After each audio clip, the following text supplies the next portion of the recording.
Fox McCloud is a character who, in my opinion, has changed his appearance the most from game to game, and coincidentally, every time I was to sculpt a Star Fox figure, he too would look drastically different from the last one that was made. Today I'd like to take a look at the evolutionary points in my Star Fox clay sculpture. Okay, you got me. So this isn't Fox, this is Falco. This is my very first Falco. He has to be used as a stand-in because my first Fox is missing.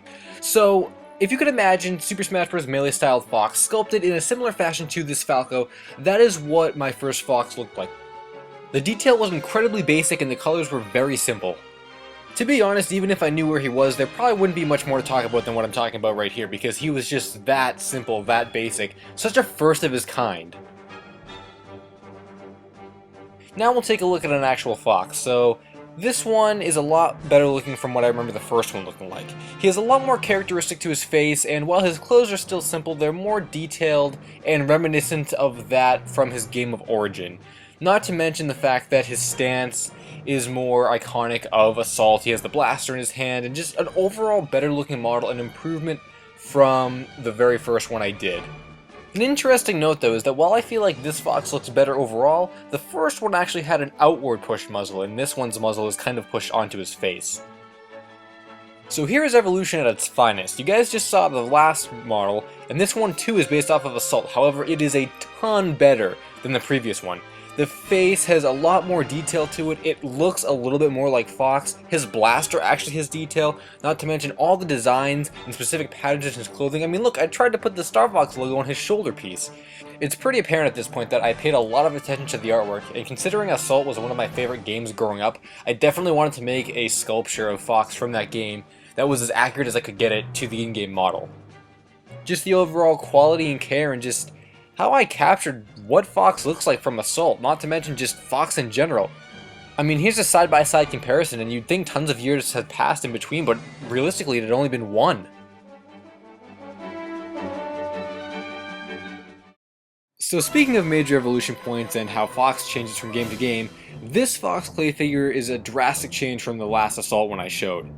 So I think the first thing you'll notice is the color scheme. I tried to base the colors as best as I could off of the original artwork, and it just looks so different than any of the other Fox artworks that are out there that it distinctly made this clay figure look different for that reason. Aside and getting into the actual sculpt, I do think the face is a lot more accurate on this one. The lines are a lot smoother. It's overall a much cleaner looking model, even though technically the details on this one are scarce compared to the other one, but that's just character design. What I could get in for detail though I did, as I have kind of some rippling effect in the shirt. I have, of course, his belt buckle and the little badge on his shirt.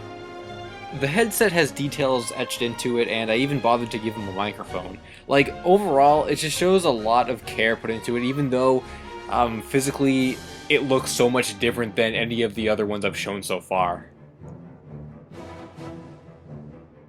And finally we've made it to the last Fox. So this one is the Super Smash Bros. Melee posable figure. Now, of course, the posability is one reason why this guy's an evolution point. This was the first successful posable model ever.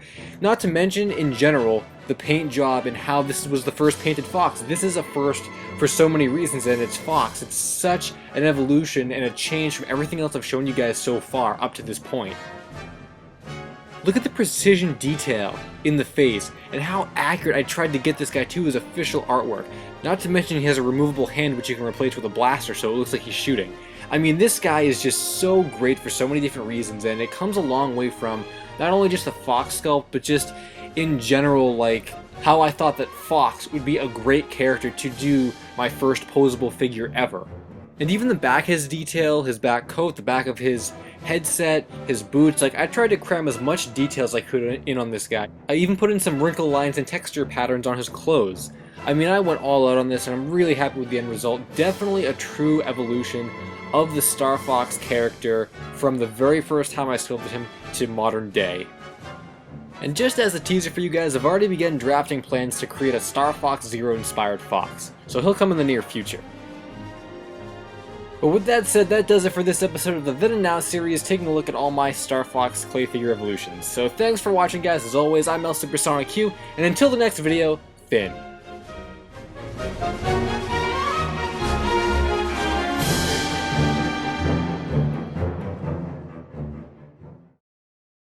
Hey guys, I hope you enjoyed the video you just watched. So these are all my channels and all other kinds of social network things. So if you like this video, then you might like some more of my content. The top banner is my main channel, LSuperSonicQ, where I do video game art. The second banner is my vlog channel, where I talk about a bunch of random things. And below is my blog, where I post daily. We do live streams every Friday night on my channel, LSuperSonicQ, and occasionally I post on Twitter. So yeah, thanks for the support guys, and I'll see you in the next video.